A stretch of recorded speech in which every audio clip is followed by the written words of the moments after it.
జై తెలంగాణ, జై తెలంగాణ. కేసీఆర్ గారి నాయకత్వం.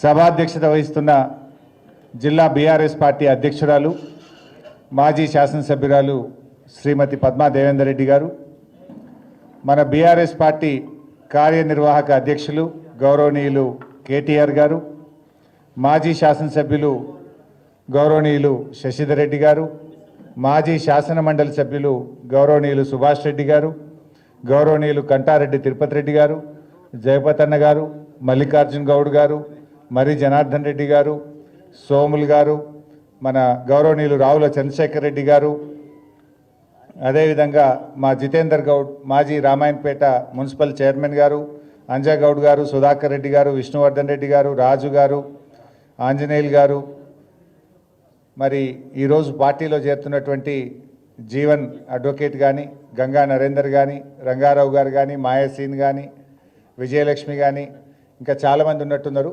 ఈరోజు పార్టీలో చేరుతున్నటువంటి కాంగ్రెస్ పార్టీకి రాజీనామా చేసి బీఆర్ఎస్లో చేరుతున్నటువంటి మిత్రులకు, ఉద్యమకారులకు, మా మెదక్ నియోజకవర్గ బీఆర్ఎస్ కార్యకర్తలందరికీ పేరు పేరున నమస్కారం తెలియజేస్తా ఉన్నా.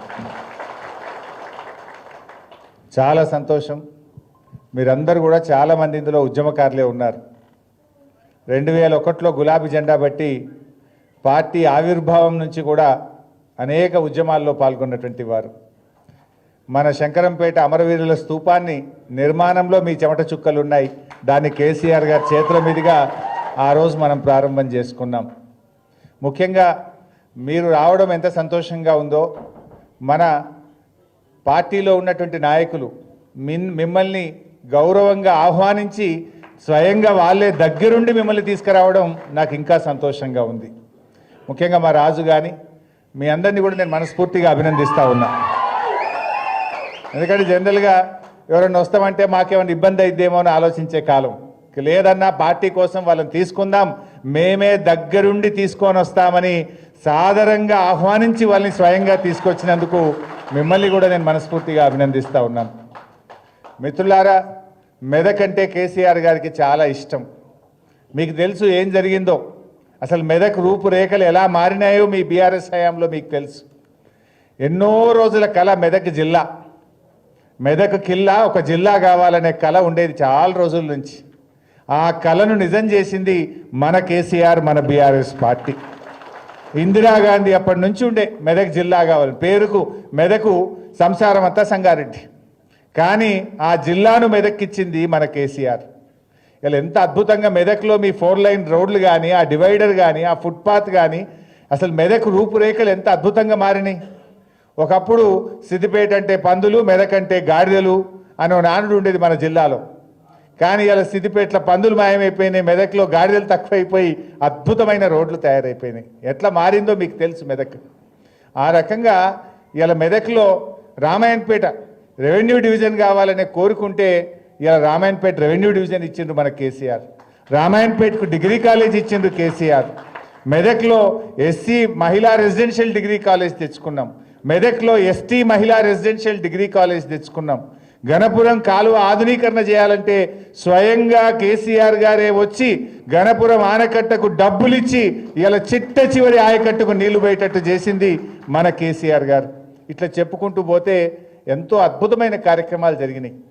కానీ ఏదైనా నిజం నిలకడ మీద తెలుస్తుంది అన్నట్టు ఇప్పుడిప్పుడే ప్రజలకు అర్థమైంది. 20 నెలల కాంగ్రెస్ పాలనలో ఏం జరిగింది తమ్మి? కేసీఆర్ గారు ఇచ్చిన ట్రాక్టర్లలో డీజిల్ పోయాక అవి చెట్టు కింద పెట్టిరు. ఇలా వారంకు 10 రోజులకు కూడా ఊర్లలో ట్రాక్టర్ నడుస్తుందా? బంద్ అయిపోయినాయి చాలా ఊర్లలో. చెత్త సేకరణ బంద్ అయింది. ఏ ఊర్లన్నా పోయి చూడండి, 150 బుగ్గలుంటే 60 కాలిపోయినాయి, సగం కాలిపోయినాయి. బుగ్గలేసేటోడు దిక్కులేడు, బుగ్గలేసే పరిస్థితి లేదు, పైప్ బలిగితే అతికేటోడు లేడు, ట్రాక్టర్లో డీజిల్ పోసి చెత్తేరే పరిస్థితి కూడా లేనటువంటి పరిస్థితి ఏర్పడ్డది. అసలు ఎక్కడ కూడా మొత్తం కూడా పరిపాలన కుంటుపడిపోయింది. ఇలా ప్రజలు చాలా ఇబ్బందుల్లో ఉన్నారు. ఇలా వ్యాపారాలన్నీ తగ్గిపోయినటువంటి పరిస్థితి ఉన్నది. సో ఇవన్నీ కూడా మీకు కూడా అర్థమైన, నేను ఎక్కువ డీటెయిల్స్కి పోను. ఇవాళ ఓట్లకు రైతు బంద్ వేస్తుండ్రు, అప్పుడు పార్లమెంట్ ముంగటేసిండ్రు, ఇప్పుడు పంచాయతీ ఎలక్షన్లు వచ్చినాయని రైతు బంద్ వేస్తుండ్రు. అడిమిట్లో 2 ఎగ్గొట్టిండ్రు. కేసీఆర్ ఏమో కరోనా ఉన్నా కష్టం ఉన్నా ఎమ్మెల్యేలకు మంత్రుల జీతాలు బంద్ పెట్టిండు, రైతు బంధు మాత్రం సకాలంలో ఇచ్చిండు మన కేసీఆర్. నాట్లకు కేసీఆర్ ఇస్తే ఓట్లకు రేవంత్ రెడ్డి ఇచ్చిండు. అంటే రైతులంతా అమాయకులు అనుకుంటుండు, మధ్యలో రెండు ఎగ్గొట్టినా వాళ్ళు మర్చిపోతారు, ఇక ఇప్పుడు పైసలు వేయంగానే మళ్ళీ నాకే ఎత్తారు అనుకుంటుండ్రు. ఆయన ఎంత బాకీపడ్డాడో తెలియదా రైతులకు? యూరియా దొరకలేదు ఇవాళ ఊళ్ళల్లో పోతే, ఎకరానికి ఒక బస్తా ఇస్తామంటుండ్రు, మళ్ళీ చెప్పులు లైన్లో పెట్టే కాలం వచ్చింది. ఇలా అన్ని విషయాలు కూడా మనకు అర్థమవుతా ఉన్నాయి. మీ అందరి చేరికతో నాకైతే సంపూర్ణమైన విశ్వాసం ఉంది, ఖచ్చితంగా మెదక్ జిల్లా పరిషత్ బీఆర్ఎస్ గులాబీ జెండా ఎగిరేస్తుంది. రేపు మెదక్ మున్సిపాలిటీ కూడా ఎప్పుడు ఎన్నికలు పెట్టినా గెలిచేది మన బీఆర్ఎస్ పార్టీ, ఎగిరేది మన గులాబీ జెండా. ఇలా అన్ని విషయాలు కూడా అర్థమైనాయి. పాలేందో నీళ్ళేందో తేలిపోయింది. ఇవాళ రేవంత్ రెడ్డి కూడా నేను ఎక్కడో మాట్లాడుతుండేదో, మాట్లాడితే పేపర్లు చదువుతూ ఉంటాయి. కొంతమంది ఉద్యోగస్తులు తల్లిదండ్రులకు అన్నం పెడతలేరు, తల్లిదండ్రుల్ని మంచిగా చూసుకుంటలేరు అని చెప్పి వాళ్ళ జీతాల్లో 10% 15% కట్ చేసే విషయాన్ని పరిశీలించండి అని ఆయన మాట్లాడినట్టుగా పేపర్లు వచ్చింది. సరే, అది మంచిదే.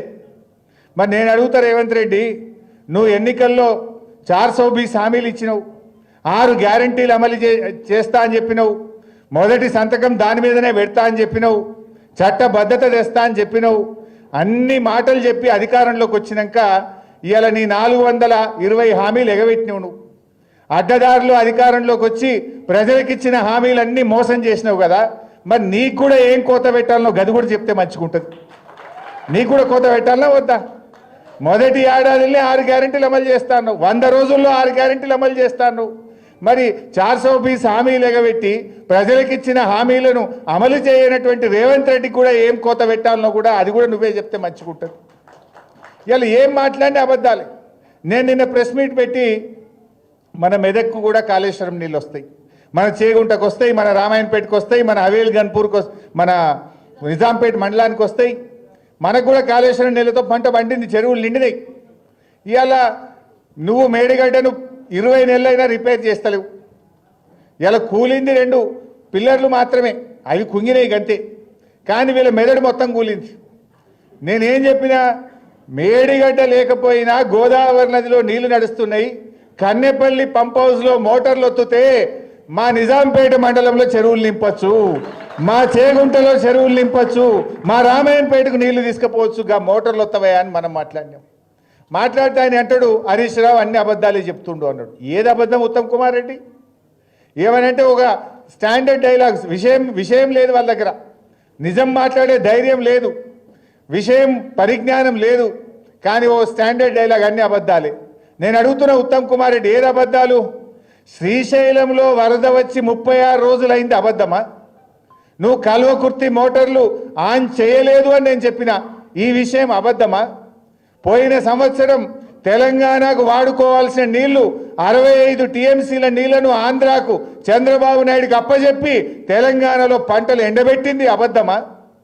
ఇవాళ ఆంధ్రప్రదేశ్ ప్రభుత్వం అదే శ్రీశైలం నుంచి పోతిరెడ్డిపాడు గేట్లు ఎత్తి వాళ్ళేమో నీళ్లు తీసుకుపోతారు, నువ్వేమో కల్వకుర్తి మోటార్లు ఎత్తి తెలంగాణకు నీళ్లు ఇయ్యలేదని అనే మాట నేను చెప్పిన ఇది అబద్ధమా?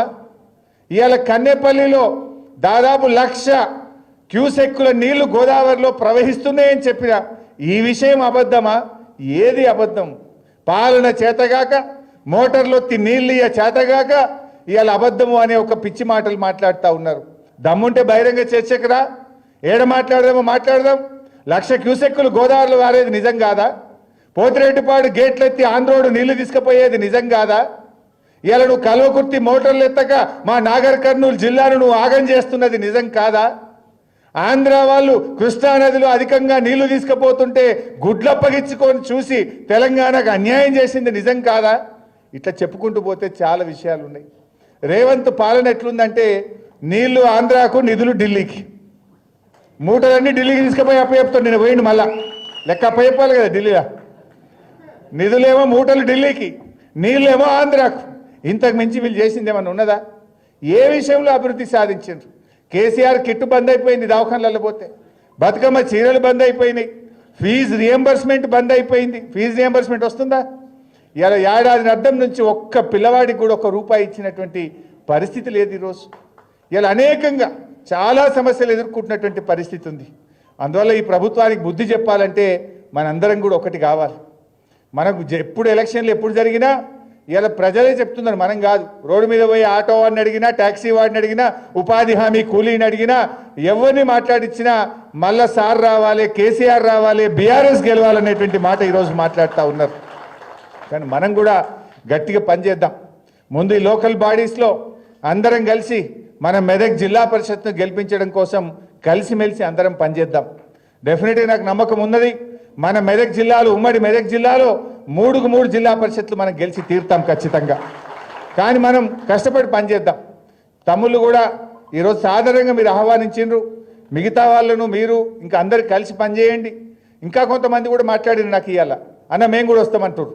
అరే వీళ్ళు ఇవాళ వచ్చేస్తారు అన్న, మేము కూడా చెప్తే వస్తాం కదా అని నాకు నిన్న రాత్రి కొందరు ఫోన్ చేసిండ్రు. మేము కూడా వస్తాం, అలా మాకు ఒక డేట్ ఇయ్యండి అంటున్నారు. నాకు తెలిసిగా బారన్న కాంగ్రెస్ కాలైపోతాడు, ఎవడు ఉండడిగా, ఆడెవడు ఉండడు. అందరికి అర్థమైపోయింది, ఏ తెలియదా బీ తెలియదా. సో ఆ పరిస్థితి ఉన్నది. కానీ మనం కూడా మంచిగా కలిసి పనిచేద్దాం. డెఫినెట్గా ప్రతి కార్యకర్తను కూడా కాపాడుకునే బాధ్యత నాది. ముఖ్యంగా మెదక్ నియోజకవర్గం కేసీఆర్ గారికి, బీఆర్ఎస్ పార్టీకి ఉద్యమకాలం నుంచి అండగా ఉన్నటువంటి నియోజకవర్గం మెదక్ నియోజకవర్గం. కేసీఆర్ గారికి కూడా ఎంతో మెదక్ అంటే చాలా ఇష్టమైనటువంటిది, సొంత జిల్లా వారిది. తప్పకుండా మెదక్కు అన్ని రకాలుగా మళ్ళీ అండగా ఉంటుంది మన బీఆర్ఎస్ ప్రభుత్వం. నేను కూడా అండగా ఉంటాను. మీరందరినీ కూడా కాపాడుకునే బాధ్యత నాది. కలిసిమెలిసి పనిచేద్దాం. అన్ని జిల్లా పరిషత్లు, అన్ని ఎంపీటీసీలను మనం గెలుచుకునే విధంగా అందరం మంచిగా టీం వర్క్ చేసి మనం మళ్ళీ మెదక్ నియోజకవర్గం మీద గులాబీ జెండా ఎగిరేసేదాకా కూడా అందరం కలిసిమెలిసి పనిచేద్దాం. నాకు కూడా ఒక బాధ ఉండే, మన మెదక్ పార్లమెంట్లో 6 గెలిచిన ఒక్కటి మిస్ అయింది మెదక్. ఈ ఒక్కటి పోయిందని నాలో కూడా చాలా బాధ ఉండే. పోవడంలో కొంత పాత్ర వహించిన తమ్ముళ్ళు నిజం తెలుసుకొని, దారి తప్పినమని తెలుసుకొని, లేదన్నా బీఆర్ఎస్ఏ మెదక్కు శ్రీరామ రక్ష, తెలంగాణ ప్రజలకు కేసీఆర్ఏ శ్రీరామ రక్ష అని చెప్పి ఇవాళ ఎంతో మంచి మనసుతో, నమ్మకంతో మీరు వచ్చారు. చాలా చాలా సంతోషం. మీ ప్రేమను, మీ గౌరవాన్ని కాపాడుతా. మీరు ఉద్యమకారులు, మొదటి నుంచి నాకు అత్యంత ఆత్మీయులు. తప్పకుండా మీ ప్రేమను కాపాడుకొని మీ భవిష్యత్తు కూడా కాపాడుకునే బాధ్యత నేను తీసుకుంటా అని చెప్పి మనవి చేస్తూ, జై తెలంగాణ. థ్యాంక్ యూ మాజీ మంత్రి గారు.